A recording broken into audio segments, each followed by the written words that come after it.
కందుకూరులో ఇద్దరు వ్యక్తుల మధ్య జరిగినటువంటి గొడవని రెండు కులాల మధ్య జరిగిన గొడవగా, రెండు పార్టీల మధ్య జరిగినటువంటి గొడవగా కొందరు పనిగట్టుకొని మరీ చిత్రీకరించేటువంటి ప్రయత్నం చేస్తూ ఉన్నారు.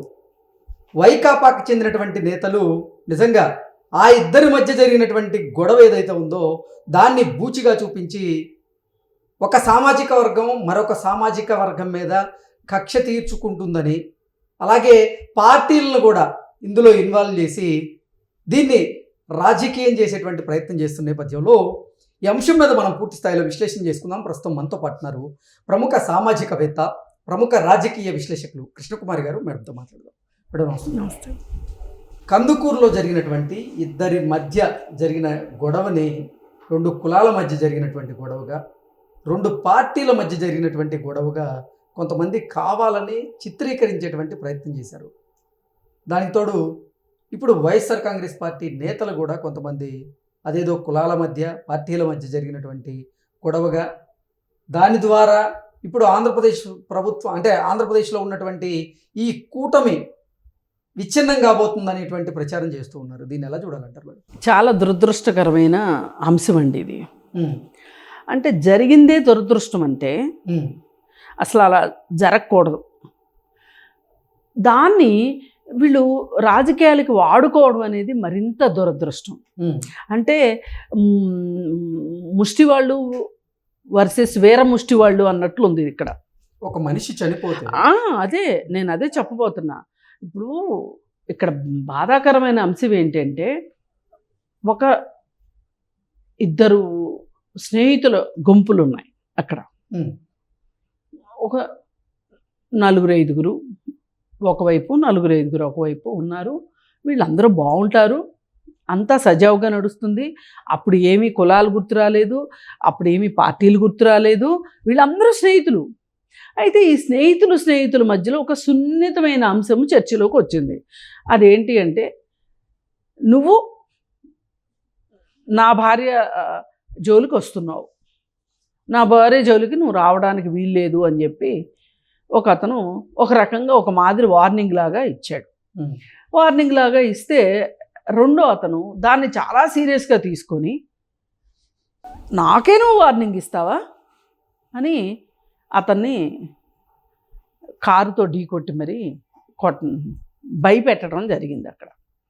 ఇదంతా ఏంటి అంటే ఒక రకంగా భయపెట్టడమే, భయభ్రాంతికి గురి చేసి అక్కడ వ్యవహారం ఏంటి అనేది మాట్లాడుకోవడం కూడా కొంచెం ఇబ్బందికరమైన విషయం.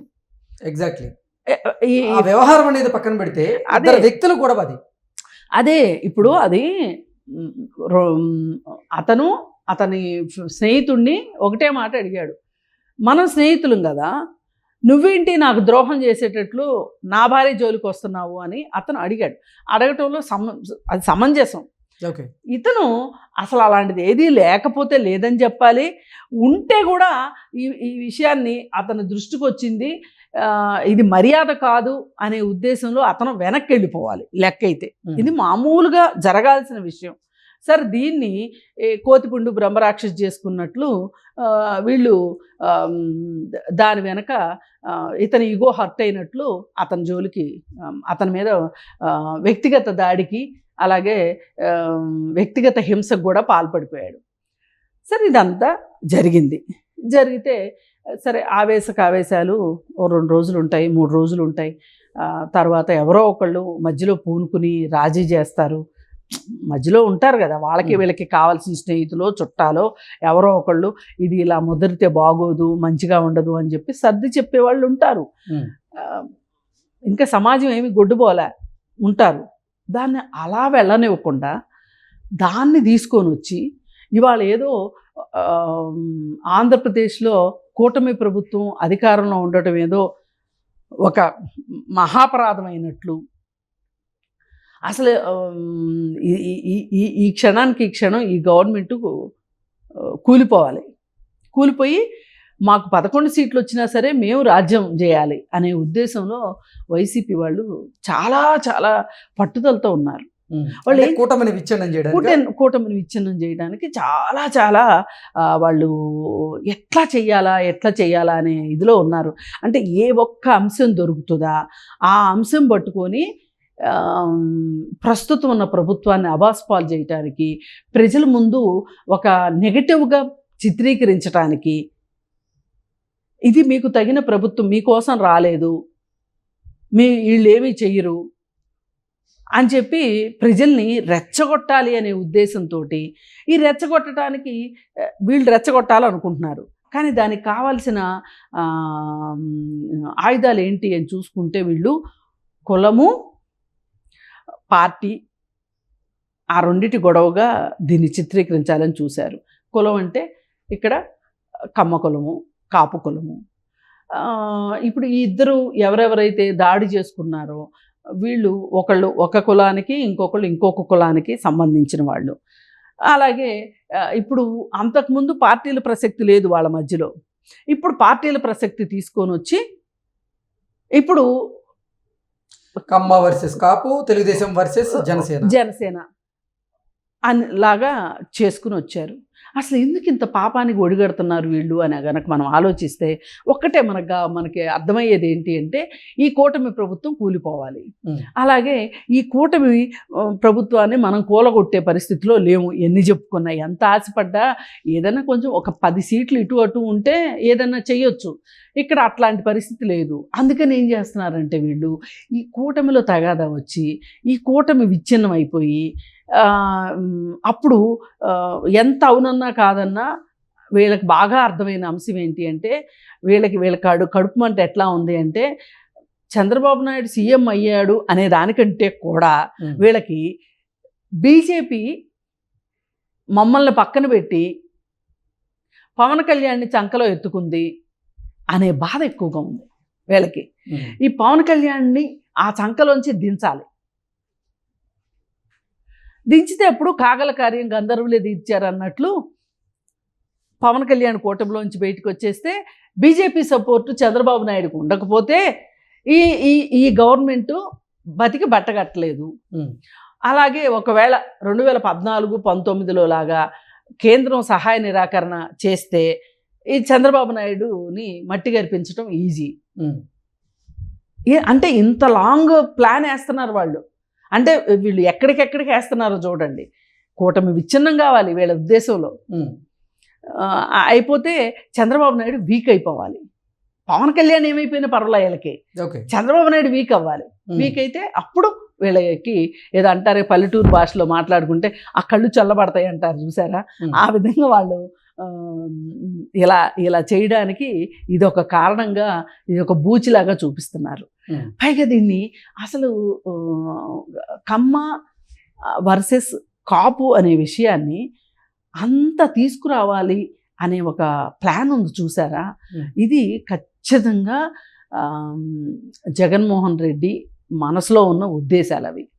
అతను ఎన్నుకుంటున్న అంటే ప్రత్యర్థిని దెబ్బతీయటానికి ఎన్నుకునే వ్యూహంలో ఈ కులము అనేది ఒక పెద్ద ఫ్యాక్టర్.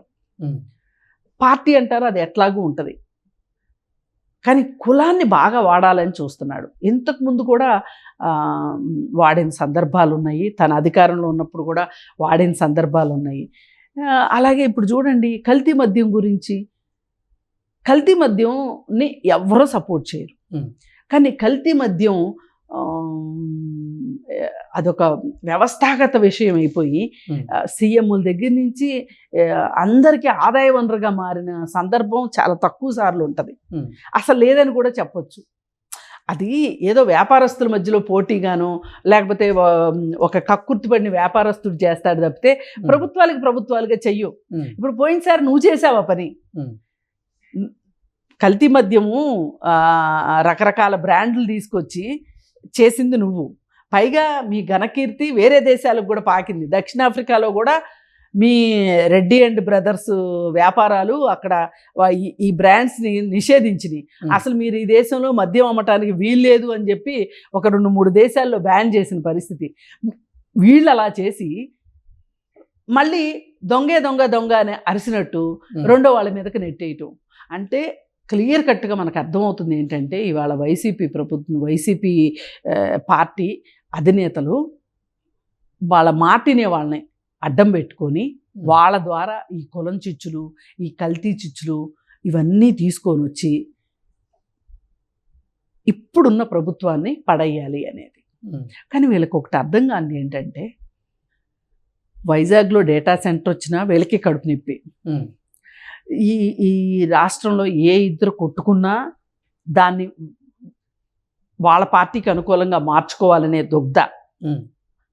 ఇలా ఇన్ని రకాలుగా మాయోపాయాలు చేస్తున్నారు అంటే ఇదేదో అసెంబ్లీకి వెళ్ళి ప్రజల తరఫున పోరాడి ఒక బాధ్యతాయుతమైన ప్రతిపక్షంగా ఉంటే మంచిది కదా. రేపు ఇప్పుడు చంద్రబాబు నాయుడు ఇది చెయ్యట్లేదు వస్తే నేను ఇది చేస్తాను అని చెప్పాల్సింది పోయి అంటే ఉల్టాగా చేసి ప్రజల దృష్టి మరలించాలి, ఆ మరలింపులో కూడా తనకే లాభం జరగాలి అన్నట్లుగా ఇవాళ వైసీపీ పార్టీ వ్యవహరిస్తున్న తీరు మట్టుకు ఆలోచించే ప్రజల మట్టుకు ఖచ్చితంగా ఆలోచిస్తారు. ఓకే, అది అర్థం అవ్వని అంత పెద్ద బ్రహ్మ పదార్థం అయితే కాదు, ప్రజలకు అర్థమవుతుంది. వీళ్ళని ఇంకా భూమిలోకి పాతి పెట్టడానికి వీళ్ళ గోతులు వీళ్ళే తోకుంటున్నారు.